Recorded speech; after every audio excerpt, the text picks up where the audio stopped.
Welcome back to the Chill Sounds and Breakdowns podcast. Very special guest today. They're all special, but I'm really excited about this one. They are one of the vendors for Chill Sounds and Breakdowns. They're also one of the people who kind of help us run it, and I'm really excited to talk to you, but I'm going to go ahead and let you introduce yourself. Hi, my name's Robbie. I run Robbie Juniper, LLC. My pronouns are they, them, and I have a small plant rental and care service business, and I also organize a lot of markets/events in Fort Worth. Yeah, which came in really handy for us because honestly, like, DJ and I both were kind of clueless when it came to vendors setting up bands and stuff like that. We're like, we've dealt with that for a long time, but with vendors, I think we honestly were like, it's probably going to be around the same thing, and it's a little bit of a different ballgame. So we're kind of really glad to get there. How long have you been like organizing that? As long as you've been doing your business, or? So I actually just started my business back in June, and I just started organizing markets in July. Really? So I've only done 4 so far. Oh my goodness. That was my second. Really? Yeah. Honestly, we couldn't tell because you kind of like immediately knew what like everybody needed to do. And I've worked enough markets at this point that I kind of know what they're expecting, so I know how to kind of gear that direction. But that's definitely, it was a good experience for me, and there's not really too much nerves going into it. It's just more busy than anything else. More busy, yeah. I guess I would see that kind of, and with your business, I'm sure you're around them a lot. I know you just did Rollick yesterday. Yeah. So we actually, the Rollick was happening, but the part that I was in was my own market. I organized that one. It was a plant-specific market that was running in conjunction with the Rollick. We were in communication with the organizers of the Rollick and made sure everything was running smoothly. And we were supposed to have 12 vendors, but we ended up just having 7. But it worked really well regardless, and we're going to be back next month too. Really? Yeah. Oh, okay. Yeah, it was cool. I met Blue out there. He was really nice. Yeah, they were really nice. They were really nice to talk to. So your business per se, I was reading up a little bit, but you do, not only do you like, you sell plants, and I saw a few of the ones that you had, but you run like a rental part to it. So I work a lot of markets. I try and work 2 a month or so. I actually have 2 pop-ups that I do monthly at this point. Okay. So at Lazy Daisy Coffee on Camp Bowie, I do a plant pop-up there the last Saturday of every month. I just set up my table, bring all my plants, and sell plants for a little while. And then next month, I'm actually starting to do the same thing down at Race Street Coffee. Cool. So, surprise, big news. I haven't really put that anywhere yet. But I just talked with Aaron last week, and we're going to start doing that next month. But outside of running the markets and working the markets themselves, I do plant rental and care services for small businesses. And this is something that just kind of happened kind of out of nowhere, but also with lots of work put into it. Okay. So back in June, I was working in a call center from home, and I was absolutely miserable. Can I curse on this, by the way? Yeah. Awesome. Yeah. Cool. Just wanted to make sure. I curse a lot, so I don't want to break any rules. My response should have been like, fuck yeah. Fair enough. I appreciate it. But I was working in that call center for about 7 months, and it was honestly just absolute fucking hell. It was terrible. I was making $15 an hour, so that was pretty cool.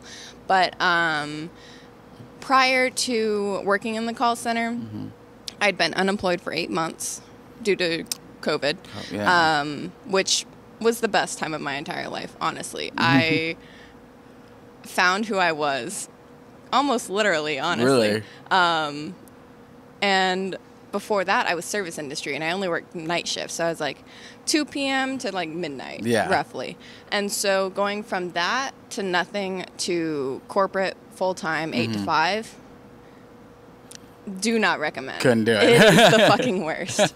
And plus, I'm service industry. I'm like multitask brain. And so whenever you get put into a call center, there's no multitasking to be had. It is straight shoot, tunnel vision, take calls. It's like one task that you can do, and they don't care like if you can offer anything extra to it. Yeah. And I could not do that. That is just not how my brain works. So I kept like little doodads on my desk the whole time just so I could fiddle with something while I was working. But it just honestly made my mental health really, really bad.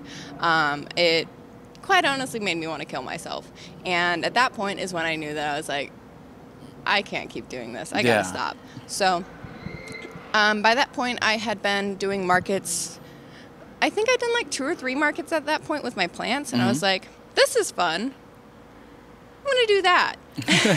So I was actually friends with Cece down at Creatively Butte Goods. These are her earrings. You should go get some. Shout out Creatively Goods. Shout out Cece. And so I was friends with her at that time. And, you know, I really liked her shop. And so I was like, hey, you know, like, I would love to work here and, like, help you out in the shop. And so we finally sat down and, like, had a good conversation about what she needs and what I can provide. And I'm honestly kind of a jack of all trades, so I can provide quite a few different things that I'm not really expecting myself to provide. And so we just ended up working things out there, and I left that meeting. I went home and I put in a request for my 19 hours of paid time off that I had. And then I had a 6-day weekend. And then the day after I got back, I put in a week notice. I didn't even put it into 2 weeks because in 2 weeks I was moving. Oh, okay. So I lived in White Settlement at the time, and my sister and I were getting an apartment in June, or like late June. And so I really accidentally am a big proponent of making all the big decisions at one time. Okay. This is like 2 or 3 times now that I've like quit a job, moved, ended a relationship, started something new, just... I feel like it's a lot at once, but that's kind of smart because you deal with all of it. Like, I mean, I guess if you can balance it out, because it also could be overwhelming for you. But as far as like if you get through it, you're like, oh, it's not one thing after the other. Yeah. It's like, oh, it's kind of all done with, over with. Absolutely. So. It's like, it's mildly traumatizing, for being honest. It's pretty rough. It probably wouldn't be so bad if it was just quitting a job and moving, but it's the rough breakup that happens with it that just makes it really difficult. So I don't recommend that part, but everything else is pretty good. But yeah, so I put in a week notice, and then I took that week after to pack all my things, and then I moved in with my sister. And whenever I told my sister I quit my job a week before we moved, she was like, you know what you're doing, right? And I was like, yes. Basically, I'll figure it out. Yeah, I'm really good at winging it. And so I quit my job with a vague idea of selling plants at markets. And then I was talking to my dad, and he's like, you should do, like, plant rentals for businesses. Like, go take care of their plants. And I was like, that's a pretty good idea. And I'd already kind of been thinking about it. And so I just started working out the logistics of it. And I was like, you know what? Fuck it. I'm going to do that. And so I got an LLC. I got my nursery license, which is important for the state of Texas. What's a nursery license? So plant nurseries, they have to have a specific nursery license because the plant laws in Texas and also just United States in general are really strict because invasive species are really important to pay attention to. Yeah. Bugs from other countries, plants from other countries in general, anything. Oh, okay. So you kind of have to... Yeah, the laws are pretty strict. That's kind of cool. So it's something people don't really think about whenever it comes to working with plants. Yeah, absolutely. Legally. But yeah, so I had to get that, and I got all my proper licensing, and then Cece has been like one of the biggest mentors and supporters, and she's given me so many opportunities to not only just like grow myself, but prove that I deserve everything that I'm receiving and everything that I am making for myself. So Cece is literally the bomb. She's one of my favorite people. And like, not only that, but I have so many other people who have been supporting me entirely. And I know that that's not necessarily a super common experience. A lot of people who start their own small businesses are told like, oh, why are you doing that? And like, go get a job. It's not going to work. Very limiting. And it's usually by, people who even had like something they wanted to do and they got shut down. And it's just like a continuous cycle. Exactly. That's like one thing I talked to DJ a lot. Generational trauma. Exactly. Basically. And that's why who you maintain around you is so vital to the way you experience your life, because things like this podcast wouldn't have happened if I didn't have DJ telling me like, oh yeah, you can do that, and helping me out and helping, and then I have Dizzy, who does aeronautics, who helped us throw Chill Sounds, also like is lending me one of the cameras, like, so things like that. Nice. It's like, okay, you have to have a good set of people around you to not only support you, with things that they could lend you or help you with, but also just encouraging and actually legitimately believing in you and helping in that business. So not only those are like the people who don't ask for freebies and stuff like that, who legitimately want to go out and like, oh, how much is this plan? Okay, I'm paying full price for it because I'm not gonna. That always seems like a weird concept to me when a friend has a business and people are going to ask for like discounts and stuff. Like, no, you don't understand. Like, running a business, especially starting off, is expensive. You throw in a lot of your own money at the beginning. Like, to turn a profit, it's probably going to take a while before you realize, like you said, your licensing, your LLC, all that stuff takes money. Plus, like, the time you spend into raising these plants. Because I think we talked briefly on the weekend, but you started off, you said like you had about 7 plants and now you have over 70. Is that what you were saying? Yeah. So at the beginning of quarantine, I had about 7, and I was really passionate about my 7 little plants that I had, and I loved them so much. And then as businesses started opening back up, I was like, I want to go to a nursery. I want to see what else there is. And then I fell into the rabbit hole of plants, and I ended up at the end of quarantine, I had about 70. However, that number has gone anywhere from 50 to about 90, I think. Wow. I think I hit the 100 briefly, but it just it fluctuates really depending on where I'm at and what my mental health is like and what have you. But yeah, plants have been just a big life changer for me, honestly, really weirdly. But it's been such a good time, and I really enjoy where they've taken me. But I do have a lot of supporters and just friends who really believe in me, and that's really awesome. Yeah. Like, before all of this, interacting with small businesses has always been like super important to me. That's always been like, if I can, I'm going to go support a small business versus a bigger one. And I know that that's kind of like general mentality at this point, but that's always just been something that's like really important to me. And I go to a lot of different coffee shops because I really like local coffee. I generally don't go to Starbucks unless I absolutely have to. I go to McDonald's for coffee because it's cheap. But aside from that, but I go to all these different local coffee shops, like Ampersand on Bledsoe, my best friends, I love you guys. Race Street Coffee here. There is... I just tried Race Street, for the first time today. It was so good. So good. Absolute sweetheart. I've been going there since they opened. I think they opened like just at the middle of quarantine or something like that. I think so, yeah. So it's been really nice watching them grow. And there was Craftwork over in West Fort Worth, but they have split up their locations into different other coffee shops now. But there's just so many, and I really love going to all of them. So I've made a lot of friends through that. Like the owner of Lazy Daisy Coffee, I go there all the time as well. I met Vic through Craftwork. They were a barista there. And I've known them for like 3 years now. And like a year and a half into them working at Craftworks, they quit. And I was like, oh my God, why'd you quit? I'm going to miss you. And they're like, I'm opening my own. And I was just like, holy shit, dude, that's awesome. And so like, since I started doing my own plant markets or plant pop-ups, they were like, hey, you want to come do one here? And then I did one with them. And then a couple months later, I did another. And then both times people were like, oh, when are you coming back? Are you going to be here again? And so at the end of the second pop-up with them, I was like, hey, people really like this. I would be willing to do this monthly if you want. And they were like, yeah, let's do it. Last Saturday of every month, I'm completely down. So Vic has always been a huge supporter of mine.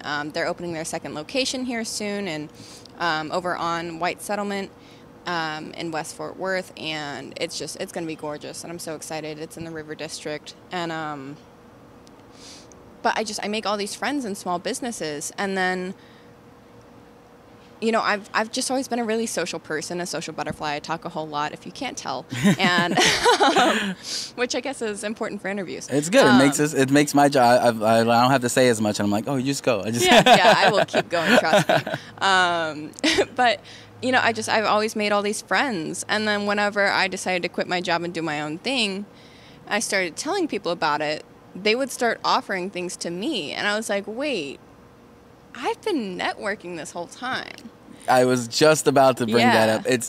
I have grown with the concept of networking being business meetings and lunches and all these people, but networking is just that, you talking to, your friend, and making friends, and then friends, you realize how many people have talents, and you say, like, opening a coffee shop, to me in the past would have been like, that's crazy, like, how are you doing that? That's impossible. To me, that's the way it was, like, I'm not going to know anybody that's going to do that. And then just by talking to people, you meet people who have that drive, but that thing is, like, networking can be done anywhere. Like, that's one thing I talked to DJ. Here, all the people he talked to, all the people that ended up doing the event, it's like, that was all just by meeting them here and, talking to them. He's like, I was like, dude, that's networking. Like, and it just, like, clicked this thing in my head. It's like, every day talk to as many people as you can, like, because you never know who's starting their own business, who has their own business, who's doing this, who's doing this art and this, and so many people are, and maybe don't have that support system. Like, you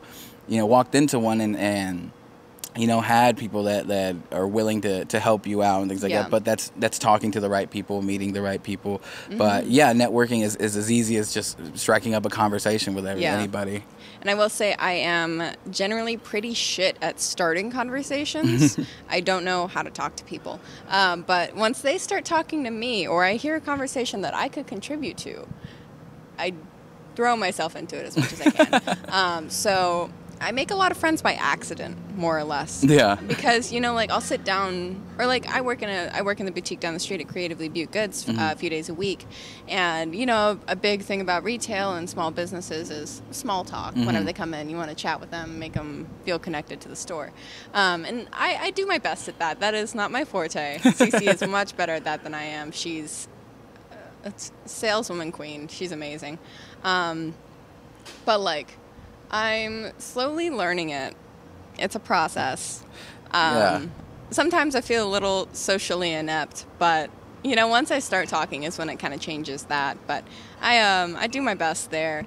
But I just...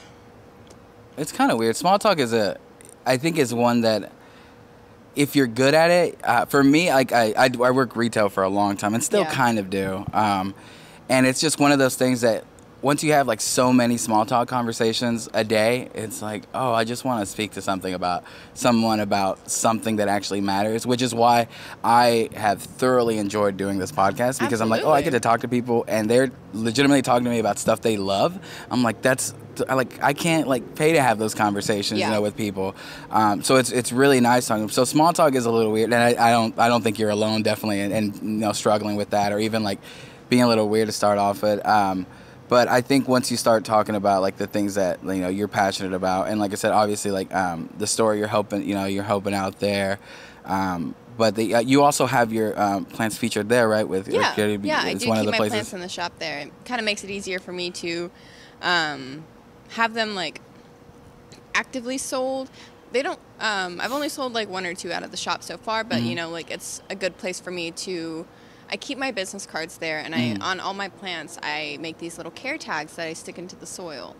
So it tells you the name of the plant, the botanical name, all the care that it needs, and I have my social media on the bottom. Yeah. And so it kind of lets people become familiar with my logo, and it lets people just kind of, like, passively, like, see and acknowledge my business. So then whenever they see my business cards and other businesses, they're like, I've seen that before. And so it I don't know, it's really nice that I get to keep my plants in the shop there, and it lets me, like, more actively take care of them, because I go to work every Wednesday and then I water all my plants as soon as I get there, and then that way I'm not forgetting to take care of my own plants. That's true. And with the rental and things, that's one thing, when I found out that's one thing that you offered, it kind of came to mind that it's like most people like the way plants look and like this and that, but as far as, like, taking the right care for them it's also, like, a big responsibility that I don't think a lot of people take into account when they buy a plant. They're like, let's buy a plant, it looks pretty for a while, and then, like, it died, and it's usually lack of care. What besides, like, your normal watering, which is not always normal, because every plant, I'm assuming, is different as far as your watering goes. What are some things that you would have to, like, really take into account with that? So I do the rental services because, you know, like you said, some people want plants, but they don't always know how to take care of them. So I actually provide 3 different services. So I have the rentals, which doesn't come with any care services. So that is where people can have the plant, they can take care of it. I'm still going to come in weekly. I'm going to check over the plant, give some pointers here and there what they can be doing better, how to better take care of it, to make sure my own plant doesn't die. True. And then just let them do it from there. And then it's a monthly process, so it renews every month, more or less. And then the care services is if they already have plants, but their plants are suffering and they aren't quite sure what they're doing, I can come in and I take care of their plants for them. And I come in weekly for that as well. And then the third one is a combo where I bring in the plants and then I also come back and take care of them. So they can just sit there and enjoy them without having to completely invest in keeping the plant itself or any of the other things. But in regards to the care services themselves, I do water weekly, but I also fertilize and I prune the plants of any like dead or unsightly leaves. I change out soil if it's needed. I change the position of them. So like some places and businesses get better light than others, so I can swap the plants around so that they can get the proper light that they're needing. And it's just like overall general maintenance. General maintenance, yeah, on the plant that, like I said, it's something I think most people, and it's probably just because I'm saying it because of me. I was like, oh, what does a plant need? And I've gotten a plant before, and I found one that was like the most low maintenance like plant that I could find. I was like, let me start off with something like this, and it was just like, it's like all you have to do is make sure the soil is moist, and like every now and again like change it out. Like I think it was like every 2 years that they said, and I was like, oh, okay. It was like a ginseng, I think, which I bought at IKEA. I don't know why I didn't even know they had plants or anything. Yeah.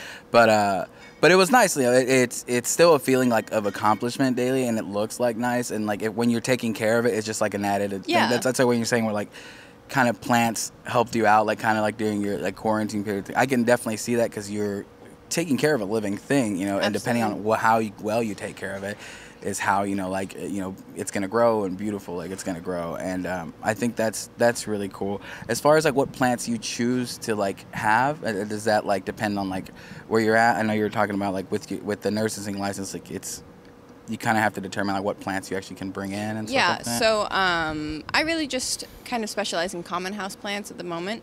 There are more rare house plants, but that is more for the like plant experts, more or less. And like rare plants get really expensive. Yeah. And like it's also like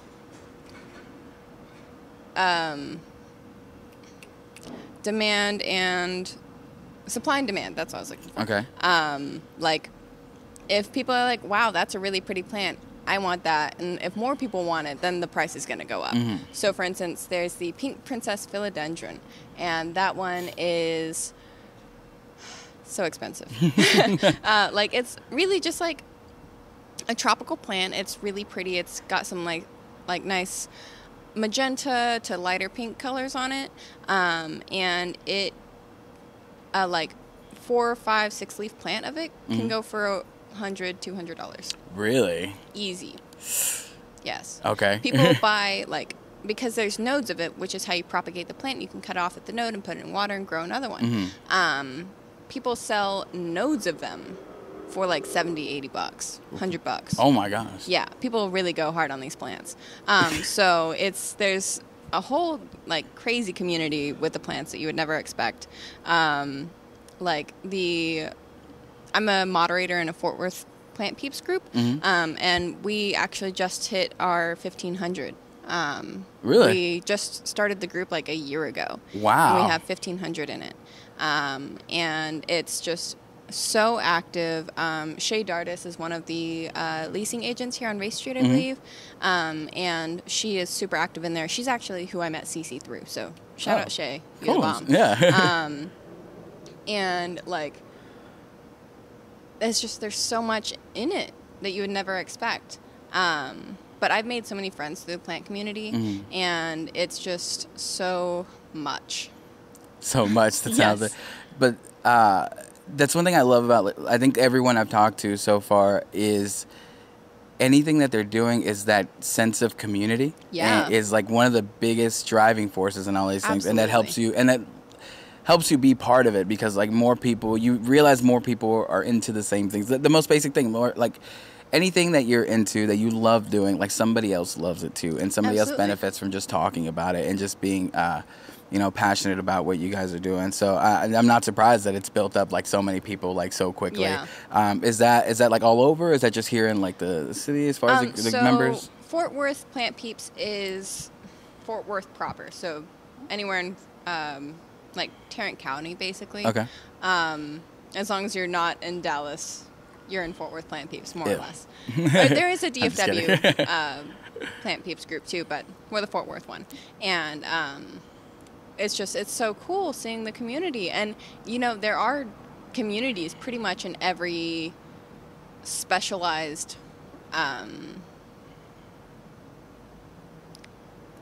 thing. I don't know. I'm not good at words.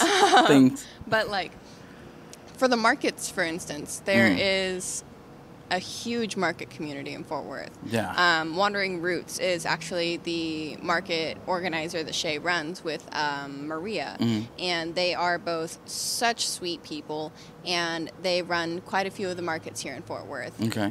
They have markets at Tulips all the time over on South Main, and they've run some really, really smooth markets. I've worked a few of them now, and they've been a big inspiration, I guess, for how I run my own markets. Yeah. Just because things go really smoothly, and it kind of gives me some direction of how things should go.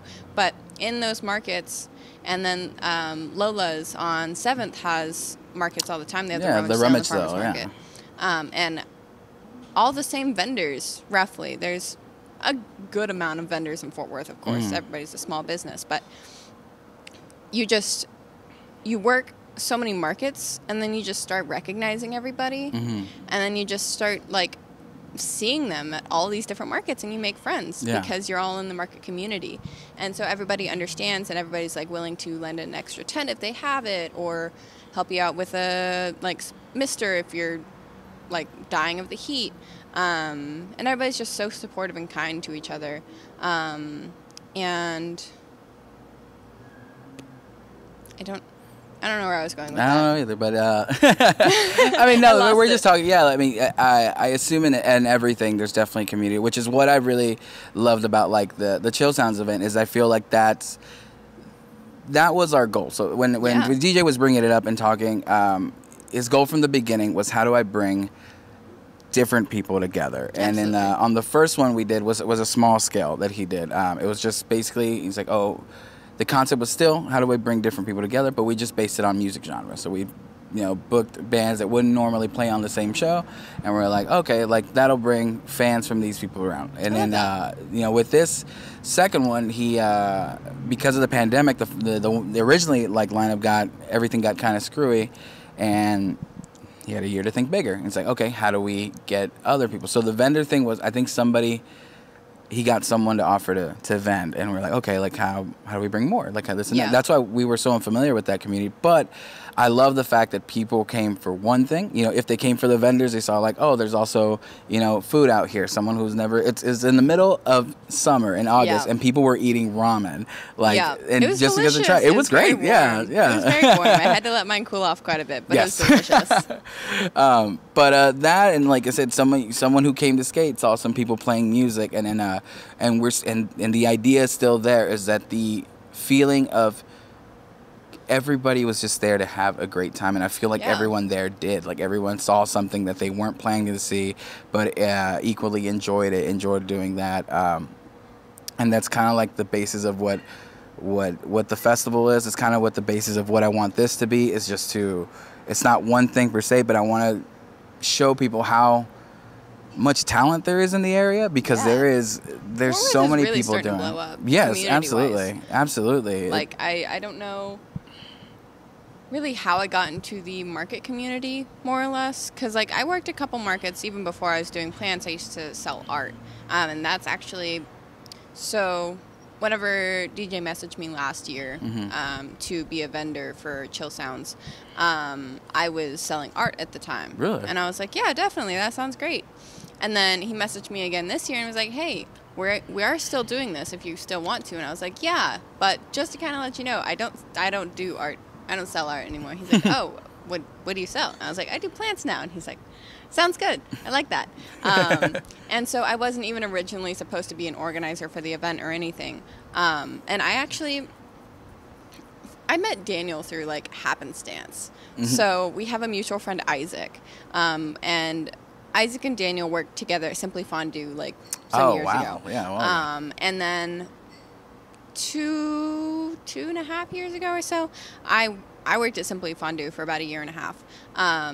And Isaac and I went out after work one time to Oni Ramen when Daniel worked there. Okay. And we sat at the bar and we got a drink with Daniel, and I met him then. Mm-hmm. And then since then, Daniel and I have just kind of like cycled through the same little areas. Like floated around the same kind of circles and stuff like that. And so I met Daniel through pure happenstance.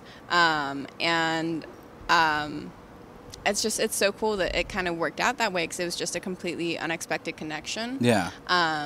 And like I feel like he and I really kind of helped each other grow in certain areas, and through like the markets, or through Chill Sounds itself, I was originally just supposed to be a vendor, and he messaged me about a month or so before the event and was like giving the briefing for all the vendors, and I was like, okay, cool. Is there going to be like set spots, or is it just kind of first come first serve? And he was like, honestly, like I wanted you and Cece be next to each other, but like aside from that, I'm just kind of figuring it out. I've never really vended anything. And I was like, I can help. Yeah. And he's like, really? And I was like, yeah, because the month prior, Cece had her 1-year anniversary for the shop being open. And so we did a pop-up market to celebrate. And we had like 20 vendors, I think, and it went really smoothly. There was only like one hiccup maybe. No, that was just like vendor placement. Okay. But I have organization brain like no other. My own things, don't look at my room. Other people's things, I'm great at organizing those. And so with Cece, she told me that she was organizing this, and I was like, okay, can I help? And she was like, sure, what can you do? Mm-hmm. And so I took all the vendor contact information. I made a spreadsheet out of it. I drew out a map of the courtyard and where all the vendors are going to go. And I made a vendor briefing, and I contacted all of them and organized all of them, really. So she basically sourced the vendors and approved them.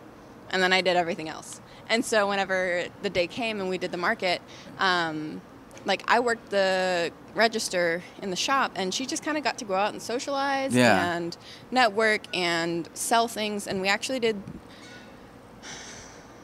See, so since then we've had 2 more markets. Okay. But our year anniversary was the most sales we had done in one day for that entire year. Wow. And then on September 4th, we did another market. It was just a vintage artisan pop-up market, and we actually beat our sales for the 1 year. For the 1 year, by about $100, and then we did just under $100 of the 1 year for this past weekend as well. But they've all like basically are being like, they're all successes. Like they're all like the 3 market days that we've done most recently have been our top 3 in sales for the year. That's so awesome. It's been incredible. But you know, that first market that I organized with Cece went so smoothly, and like I felt so good about it, and so I was like, you know, like I can help if you need it. Like I'm not completely experienced, but like I know enough of what I'm doing that I can make this happen. Yeah. And DJ was like, yeah, absolutely. No, you have no idea how like relieved. Like he came home and he's like, oh, like Robbie agreed to help me like manage the vendors. Like so, that's one thing less on my plate. He was so relieved, and honestly, yes, because I was thinking about it. I'm like, you are trying to run a lot. Yeah. And I know you could probably do it. Yeah. Plate. But I'm like, you have a lot on your plate, and you know, the fact that you helped and volunteered and to help with that. Definitely made the festival run a lot smoother than it could have. And I was honestly happy to make that happen, because I knew that he had a lot on his plate, and I honestly don't know that he was expecting me to be as thorough about it as I was. Yeah, did you draw the map? I did draw okay, because I remember he's like I got a map, and I'm like, where'd you get a map from? And it's like it looked all organized. Like, because I thought he like drew it himself, and I'm like, oh, like let me look at the map, and he showed it to me. I was like, this is very detailed, like into like where everything was gonna go and stuff like that. And the venue location for the vendor side of things was basically in a big field, kind of, and there was lots of like trees and plants and decor kind of scattered through it, and so it was a little bit more of a complex location to organize a market around versus like here you would move all the tables, you'd be like, okay, there's a line here, there's a line here, and there's a line here, that's it. But with that one, you had to be a little bit more specific about it because there were so many intricacies about the location. So he was like, hey, do you want to come out to the venue, check it out, see how you want to organize things? And I was like, yeah, I would love to. And so I came out and I brought out my tablet and I walked around the venue and I was just sitting there drawing on my tablet the whole time. And whenever I came back over, he's like, did you draw a map? And I was like, a draft. And like the draft is so messy compared to the final copy that he probably showed you. But like, he's like, oh, you're like drawing a map. And I was like, yes, I am. And like, I don't think he completely expected me to be as in depth with it as I was, but I mean, he also doesn't really know anything that goes into organizing vendor markets. So exactly. It was all unfamiliar territory for him, and so whenever I left that day, after spending like an hour walking around in the heat drawing out this tablet, this map on my tablet, he texts me. He goes, "Thank you so much for like everything you're doing. Like, it's literally been the best help, and I really appreciate it." And I was like, I got you, dude. Yeah, absolutely. Anything I can do to take something off your plate. Which I'm glad is kind of what was created around the entire event, is that we learn, again, it just... helping others. Exactly. And it made more connections. Like, okay, now whenever, they need help with something, like, and they need you for something, like it's building this network, this infrastructure on how to get this done, next time or for other events or anything like that. I go, who you can count on to come to. It's like it's slowly building this team and getting to know more people. And, it's just investing in the future. Exactly. And it helps, especially when it's a thing that benefits everyone who's participating. And that's what we want it to be. We don't want it to be where it's like, hey, you help me, and then that's the end of it. No, we love the fact that it was mutually beneficial for everybody. Everybody got a chance to kind of have their moment and shine, and that helped. Definitely didn't go unnoticed and is appreciated a million times over. I know for him and from me, it definitely helped out on it. So we definitely appreciate everything that you did and helped us out. Yeah, and helping others is really important to me too. Through what I was talking about with the small businesses, I love supporting small people as much as I can. And it was really important to me that Daniel had help because it was a really big event, bigger than I think he was intending or expecting it to be, and it just I was happy to be of some assistance to that. And then not only that, but it helped me get more experience and get it under my belt, because even day of there was some hiccups just because my vendor map was good, but it wasn't completely accurate. And so with the lighting situation that we had to move some booths around, and we had some people not show up and what have you. But, aside from those things, it still went really smoothly. And so that was just another thing under my belt. And so that then led to me organizing CC's next market and then organizing my own. And that one's going to be happening monthly. And so I'm really happy that I've gotten the experience that I have to build better things, because things are only going to improve the more that I do.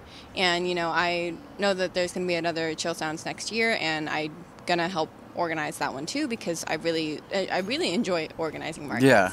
It does something really nice in my organization brain. And I'm service industry, so I am a people person. Even if I struggle talking to them, I know how to talk to them sometimes. Or at least communicate to them effectively. Because I think for Simply Fondue helped me out in a lot of different areas, because if you're unfamiliar with it, it is a fine dining fondue restaurant, and there's 4 courses.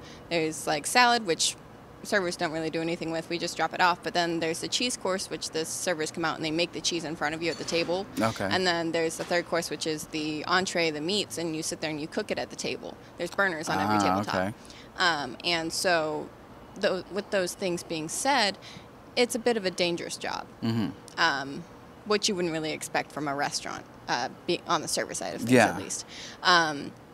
But, you know, you have the safety of your patrons at your fingertips, more or less.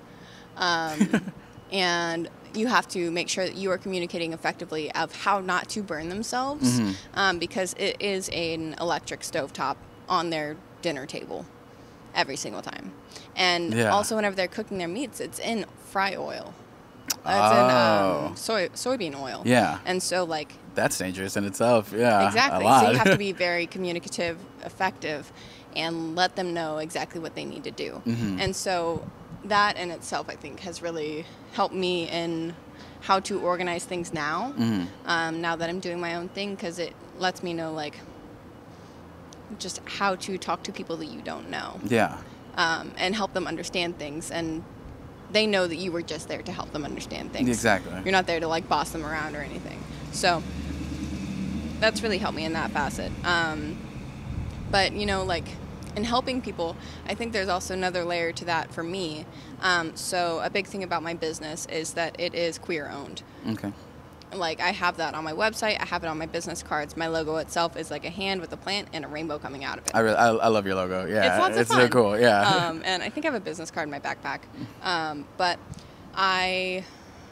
you know, it's really important to me that I help people in that, because this is Texas, and while we are growing, there's still a lot of conservatives who don't trust queer people, who are homophobic, transphobic, what have you. And me being queer overall, that I use that as a very vague term, because why label myself all the time? Yeah. I do have a bunch of labels that I fall under. I'm like non-binary, bisexual / pansexual, polyamorous, all of that stuff. But, like, you know, it's so much easier to just use queer. But there's so many people in Texas who are discriminatory of that. And people are scared of what they don't know about, and they don't want to learn about what they're scared of. Yeah. And so if I'm coming to you as a queer person, making it very known, I literally have it tattooed on my arm. It's like the first thing you see about me, be it my website, my logo, me in person. It's the first thing you are going to notice. And, well, aside from my hair, I guess, but that's a given. But it's just, I want it to be completely known that that's who I am. And a lot of people are like, well, come on, don't make your sexuality your personality trait. Why the fuck not? I'm a queer motherfucker. Why would I not? It's so weird when people, like, mention that. It's like, it's just, it's part of you. Like, how is it not going to be part of your personality? It's how I navigate through the world. Exactly. And I saw this thing pretty recently that was like, queer, not queer as in your sexuality, but queer as in being different from your surroundings. And navigating as an individual versus what's to be expected. And I really liked that. I thought that was a really nice way to describe being queer. And so I guess somewhat at this point consider myself to be a queer educator. Cece and I, we did a live stream back in June for Pride Month, and we just sat there and talked for an hour about my experience as a queer person, what I think is important, what other people should know, and that was awesome for me. I already knew that I liked talking to people and, like, being looked at when I talk to people. But that helped a lot and made me realize that, like, that is something that I'm good at, and I know how to continue to do that. And through my business, you know, I do plants and I'm queer, and that is, like, the surface level of it. But underneath that, it's about introducing people to something that they may not be completely familiar with. I can help answer questions. I can help them become comfortable in what they don't know. Yeah. And that's what's really most important to me, is that I can help people understand, because not a lot of people do. And even if they are like, yeah, I totally support, like, queer rights, go for it, they still don't necessarily understand it. There's a difference between just supporting, like, on the surface because you should, you know what I mean? And then there's a difference in actually, like, knowing what that's, you know, that strife is like, or what struggles you face, or, you know, what normal life looks like for you. It's different. And that goes for so many things in just life. And people, I think sometimes definitely like fear the unknown, what they're not familiar with, what they don't experience with. Yeah. So it's like people who are, you know, homophobic or anything against that, it's for the most part have not had an experience with like having like a friend, you know, who's queer or part of the community, and that alone is the biggest change in like because you are getting to know them, talking to them for sure. Oh my God, it looks like it's gonna rain. So. But no, I love that's part of like something that you're incorporating into like your business plan is like, let me introduce you into something. If you are unfamiliar, even if you're not homophobic, but you're not familiar with it, and you're, you know, scared to even like attempt it. I know people who are that way too. Like don't want to. I think for a while I used to be like that. Like I just didn't ask questions. I was doing what you were explaining before. Like I was like, oh, I support you, but I didn't understand it. Like I didn't understand, and it's impossible to understand it completely. But the more people you talk to, the more people you open up yourself to, the more you get closer to really understanding like what you go through. Like the other day, actually, Saturday, I had one of the artists here. His name is Young Sativa. He's a rapper who did Chill Sounds, and he's gay. So he spoke on like what the culture with him is and how it's harder for him, things like that. And I'm like, oh, this is the first time I'm talking to someone who's an artist in a genre that doesn't fully support like that. I'm like, okay. So again, that's me opening, and that's one thing that this offers me that I love. I was like, oh, I get to open myself up to so many people and experiences, and that's great that's part of your experience with your business, that you, on top of providing a service and everything you do, you're trying to actually, again, create a bigger sense of community. More people will want to get together if more people understand each other. Absolutely. And building connections and taking care of their plants for them more importantly. And, you know, a big part of what I do is that I'm making those connections, because connecting with people is something that I hold very near and dear to my heart.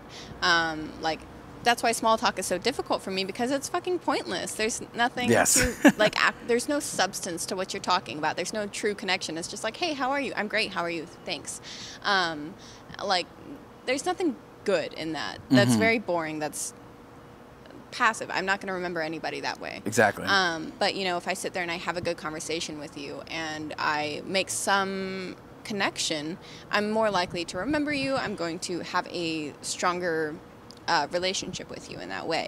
So it's not so much a business transaction of, hey, I'll take your money and I'll take care of your plants. It's, hey, I'm Robbie, I'm here to take care of your plants, and we can have a good conversation while I do it. Yeah. And I think that's just really what it is.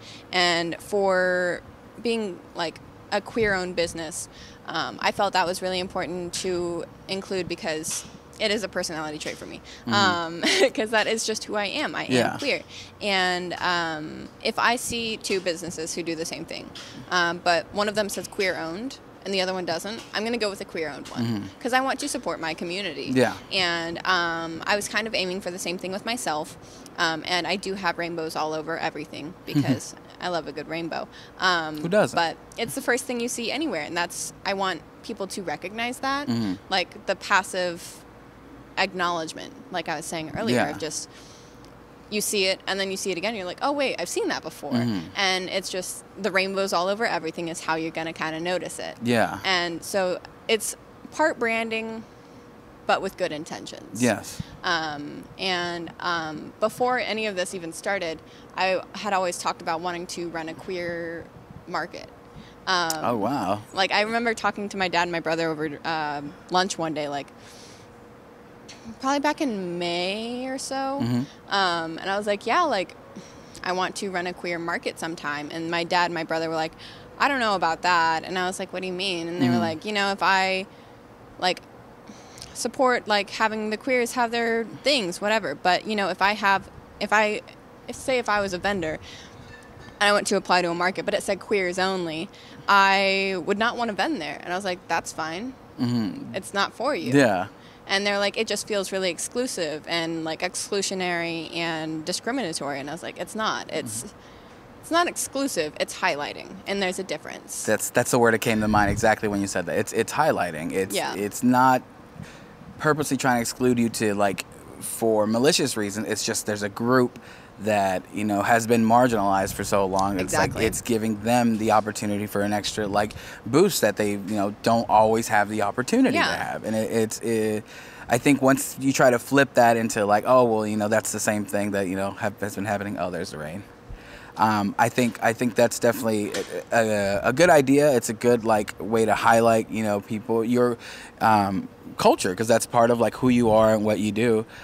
So I think that's really great. I think that as far as the way your business is getting built, and what you're doing for the community and what you're doing to help, you know, the queer community, which is, you know, part of who you are, and just educating people who aren't part of the community to definitely learn about it. It's something great. I'm glad you were a part of Chill Sounds this year and helped us out so much. And yeah, we're definitely excited for you to definitely keep helping us and keep talking to us and help educate everybody around it. That's definitely one thing that Chill Sounds is at the root is like, let's create community. Let's bring people together who don't normally understand each other. And I think you're a big part of that. Well, thank you. So again, thank you for coming today and speaking to me. Absolutely. I don't want us to get wet. No, I don't either. Do you mind if I No. Thank you. Plug everything you need to do. So my website is https://msha.ke/Juniper, like the plant. The plant is not in the URL. And my Instagram and my Facebook are both Robbie Juniper. You can find me at a lot of markets here on Race Street. I will be having a plant market here the second Saturday of every month, along with the Race Street Rollick. And you can find me at Lazy Daisy the last Saturday of every month. And you can find me at Race Street Coffee the third Saturday of every month. Absolutely. Everything will be linked down in the description of the YouTube channel. Plus, go follow the Chill Sounds and Breakdowns Instagram page. All the events that Robbie will be a part of will be shared on there as well. But yeah, thank you again for stopping by, Absolutely. Robbie. Appreciate you. And we'll see you guys next time. I hope it just happens on accident.